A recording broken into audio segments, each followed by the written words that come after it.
मुख्यमंत्री योगी आदित्यनाथ ने अयोध्या में संभल और बांग्लादेश का जिक्र करते हुए बाबर और डीएनए की बात कर सियासी पारा हाई कर दिया है।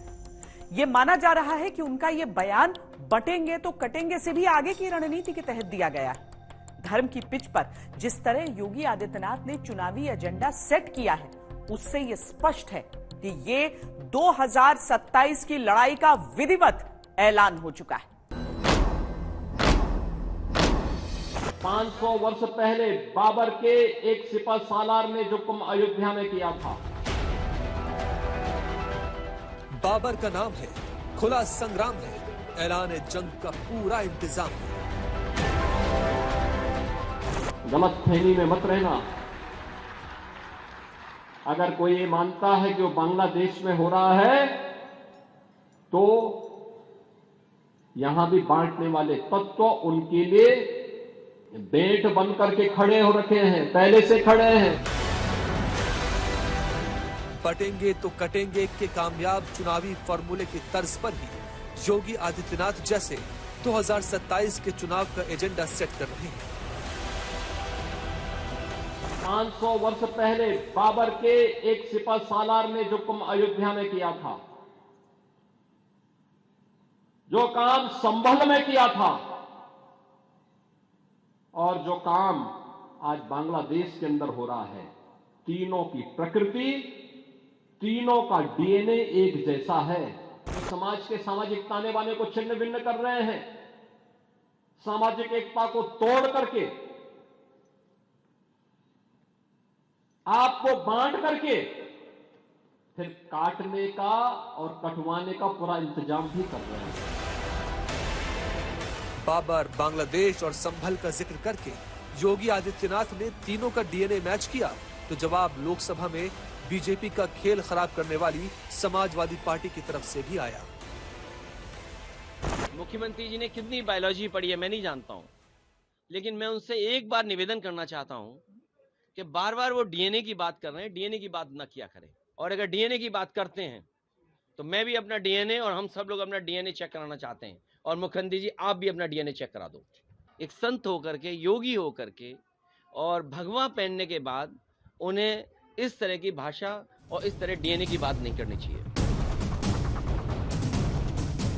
उत्तर प्रदेश उपचुनाव की जीत से उत्साहित बीजेपी योगी आदित्यनाथ के नेतृत्व में इस मोमेंटम को तोड़ना नहीं चाहती, क्योंकि न सिर्फ यूपी उपचुनाव बल्कि हरियाणा और महाराष्ट्र के चुनावी नतीजे भी बहुत कुछ इशारा कर चुके हैं। हिंदू एकता ही है पीडीए का जवाब, हिंदुत्व ही है जातियों की राजनीति का जवाब। बीजेपी ने लोकसभा चुनावों में सबसे बड़ी मात यूपी में ही खाई थी, अब यूपी से ही आगे का रास्ता भी दिख रहा है। पीडीए के पी यानी पिछड़ों को अपने पक्ष में एकजुट करने के लिए हिंदुत्व का दांव है। डी यानी दलितों के लिए भी योगी आदित्यनाथ के आह्वान में विशेष जगह मिल रही है। जिन्ना का जिन जब तक इस धरती पर रहेगा, तब तक इस प्रकार की अराजकता लगातार डसती रहेगी, गरीबों को, वंचितों को, शोषितों को। और यही दृश्य हम वहां देख रहे हैं, जो पाप 1947 में देश के विभाजन के रूप में हम सबके सामने आया था, आज उसका एक बदसूरत रूप फिर से हमारे सामने बांग्लादेश के रूप में है। मौके पर चौका मारना ही राजनीति का सबसे कुशल दांव समझा जाता है। तारीख थी भीमराव अंबेडकर के महापरिनिर्वाण दिवस की, मुख्यमंत्री ने पीडीए के सामने बड़ी लकीर खींच दी। बांग्लादेश में हिंदू, बौद्ध और अन्य अल्पसंख्यक समुदाय के लोगों को वहां के कट्टरपंथियों के द्वारा मारा जा रहा है, जलाया जा रहा है। ये जितने भी लोग वहां हिंदू मारे जा रहे हैं या बौद्ध मारे जा रहे हैं, ये सभी दलित तबके के हैं। और बाबा साहब भीमराव अंबेडकर ने 1946-47 में ही देश की जनता को इस बारे में आगाह किया था कि भारत का बंटवारा होने मत दीजिए, और अगर होता है तो फिर आर पार की लड़ाई, आर पार की व्यवस्था हो जाए। 2027 की चुनावी बिसात पर योगी आदित्यनाथ हर दांव संभल कर चल रहे हैं, हर वर्ग को जोड़ रहे हैं, हिंदुओं के साथ जातियों के कटे जाल को भी सिल रहे हैं। संविधान निर्माता का जिक्र करके संविधान की किताब लेकर चलने वालों पर भी निशाना साध रहे हैं और दलित पिछड़ों को साधने का एजेंडा लेकर भी तेजी से आगे बढ़ रहे हैं। हमारा देश सुरक्षित है तो हमारा धर्म भी सुरक्षित है। राजनीति में यह माना जाता है कि नेता वही जिसका नारा सही। नारों की गूंज तो लगभग हर चुनाव में सुनाई देती है, लेकिन जिस तरह यूपी में नारा वर्सेस नारा के जरिए जनता को अपने अपने खेमे से जोड़ने की कोशिश चल रही है, उसने राजनीति की पिक्चर को सुपरहिट डायलॉग से भर दिया है। बीजेपी हो या समाजवादी पार्टी, हर कोई अपने प्रतिद्वंद्वी के नारे के नहले पर अपने नारे का दहला जमाने की कोशिश में जुटा है। 500 वर्ष पहले बाबर के एक सिपह सालार ने जो कुंभ अयोध्या में किया था, कटे थे तो कटे थे, अब बटेंगे नहीं। नो कर्फ्यू, नो दंगा, यूपी में सब और चंगा। जिन्ना का जिन जब तक इस धरती पर रहेगा तब तक इस प्रकार की अराजकता लगातार दस्ती रहेगी। कि जहां दिखे सफाई वहां बिटिया घबराई। रंगदारी ना फिरोती, अब यूपी नहीं है किसी की पपोती, पपोती पपोती।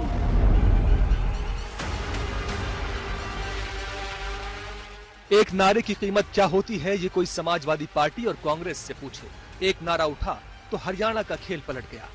हरियाणा के बाद महाराष्ट्र के चुनाव का भी सबसे बड़ा संदेश है एकजुटता।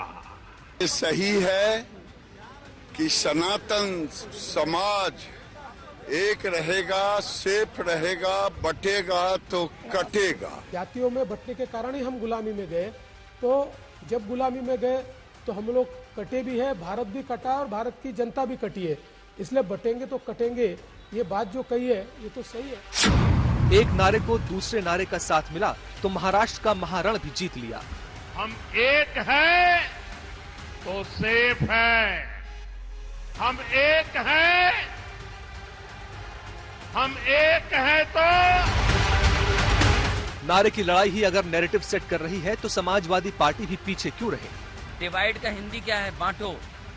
डिवाइड एंड रूल नारा दिया था अंग्रेजों ने, और अंग्रेज तो चले गए लेकिन अपने वचन छोड़ गए। ये वचनवंशी लोग हैं अंग्रेजों के, इसीलिए इन्होंने इस तरह के नारा दिया था। नारों के संग्राम में कांग्रेस का अपना नजरिया है। हिंदू या मुस्लिम के एहसास को मत छेड़िए, अपनी कुर्सी के लिए जज्बात को मत छेड़िए। वो बोलते ना बट गए तो कट गए, मैं तो एक ही बोलूंगा, अगर आप डर गए तो मर गए। उत्तर प्रदेश खास तौर पर इन दिनों नारों की लेबोरेटरी बना हुआ है।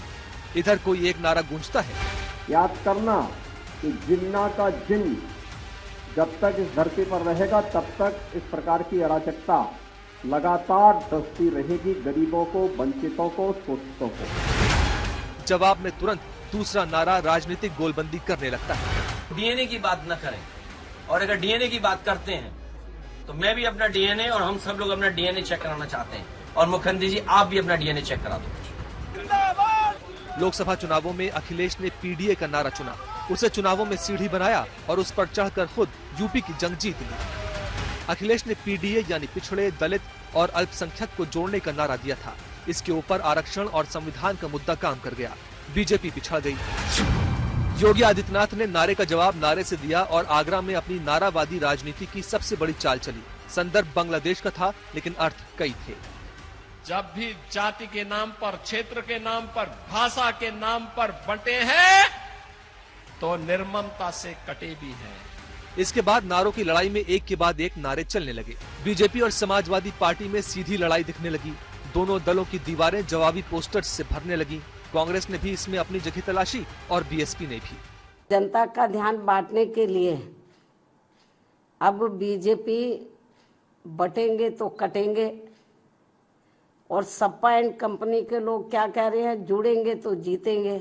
जबकि इनकी हर मामले में रही दोगली सोच व नीतियों को ध्यान में रखकर वास्तव में होना ये चाहिए कि बीएसपी से जुड़ेंगे तो आगे बढ़ेंगे, व सुरक्षित भी रहेंगे।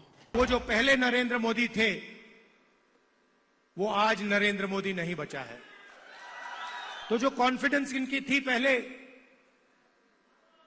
वो अब खत्म हो गई है। योगी आदित्यनाथ नारों के महत्व को समझते हुए अब चुनावी लड़ाई को और आगे बढ़ा रहे हैं। बाबर, जिन्ना, डीएनए और मंदिरों की बातें इसी रणनीति का हिस्सा हैं। यूपी उपचुनाव में अखिलेश यादव की पीडीए चाल की काट के तौर पर योगी आदित्यनाथ ने बटेंगे तो कटेंगे का नारा बुलंद किया। ये नारा न सिर्फ यूपी बल्कि हरियाणा और महाराष्ट्र में भी बीजेपी के लिए हवा बना गया और इसी के साथ बीजेपी को यह भी समझ में आ गया कि हिंदुत्व का मुद्दा ही उनके वोटर्स को एकजुट कर सकता है।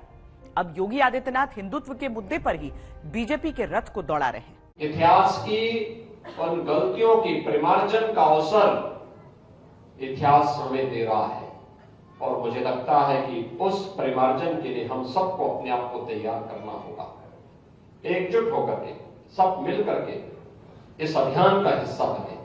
उन लोगों से सावधान होने की आवश्यकता है जो हिंदू और सिखों के बीच में खाई पैदा करना चाहते हैं, अनावश्यक रूप से इतिहास को तोड़ मरोड़ करके प्रस्तुत करने का प्रयास कर रहे हैं।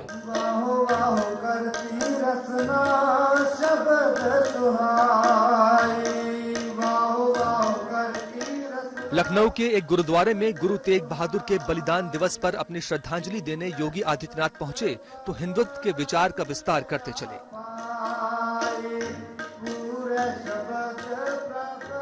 गुरु परंपरा गुरु नानक देव जी से लेकर के गुरु गोविंद सिंह जी महाराज तक और जो शहादत की एक लंबी परंपरा सिख कौम ने देश के लिए दी है, धर्म के लिए दी है, यह हम सबका एक जीवन है। हमें एक नई जीवंतता प्रदान करता है। हमें उसका अनुसरण करना है, उसको अपना इतिहास मानना है, उसका अपने जीवन का हिस्सा मानना है और वही हमारे लिए आने वाली पीढ़ी के उज्जवल भविष्य के लिए एक आधार हो सकता है।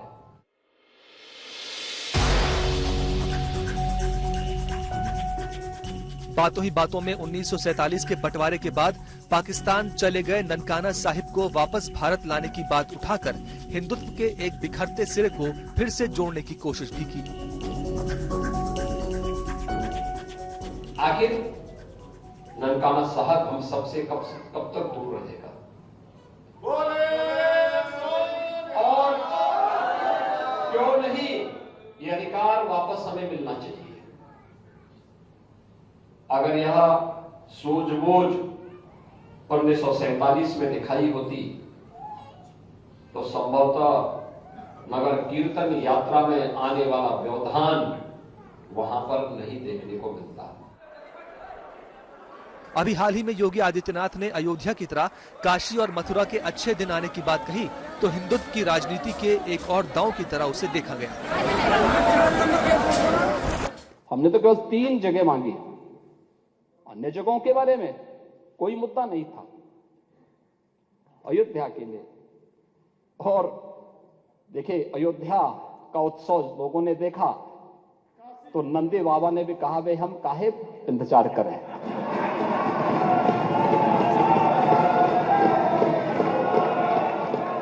उन्होंने भी इंतजार किए बगैर रात्रि में बैरिकेड तोड़वा डाले और हमारे कृष्ण कन्हैया कहां मानने वाले हैं।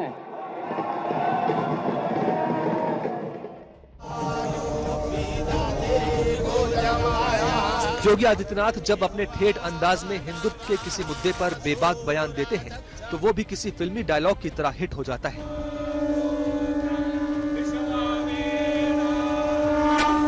शिव भक्त कावड़ यात्रा निकालते हैं। याद करिए 2017 के पहले सरकारें नहीं निकालने देती थी और जैसे हम लोग आए हमने कहा भी कावड़ यात्रा तो हम निकालने देंगे। लोगों ने कहा दंगा हो जाएगा। हमने कहा एक बार आर पार हो ही जाए, देखा जाएगा। है। 2022 के विधानसभा चुनाव में सीएम योगी ने यूपी के राजनीतिक युद्ध का प्रतिशत तय कर दिया था, जब कहा था ये लड़ाई 80 बनाम 20 की है। तब ये हिंदुत्व की पिच पर उनका ऐसा बाउंसर था जिसने विपक्ष की गिल्लियां बिखेर दी और बीजेपी बड़े बहुमत से राज्य में फिर लौटी। योगी आदित्यनाथ का नाम हिंदुत्व के सबसे बड़े ब्रांड एम्बेसडर के तौर पर लिया जाता है। वो हिंदुत्व के पोस्टर बॉय भी कहे जाते हैं। राजनीति में उन्हें फायर ब्रांड नेता कहा जाता है। उनकी हिंदुत्व की मार्केटिंग और ब्रांडिंग ने उनको हमेशा ही परिणाम भी अच्छे ही दिए हैं। उन्हीं से प्रेरणा ग्रहण करके मैं आपसे कहता हूं, बटिए मत, क्योंकि जब भी बटे थे तो कटे थे। यही अंतर है राम की संस्कृति पर और रोम की संस्कृति पर।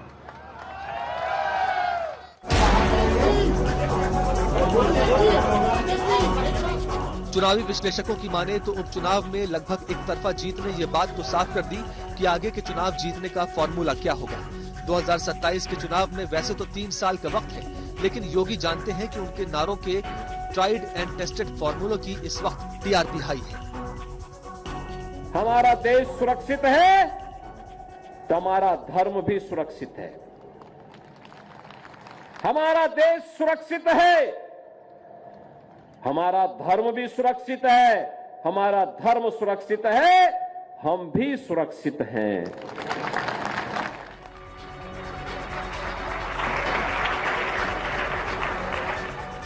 सीएम योगी अपना मैसेज लाउड एंड क्लियर देते हैं। अपने नारों से अपनी बात स्पष्ट करते हैं और विपक्ष को करारा जवाब भी देते हैं। यानी एक तीर से 2 शिकार, विपक्ष भी धराशायी हो जाए और हिंदुत्व का तीर भी सही निशाने पर लगे।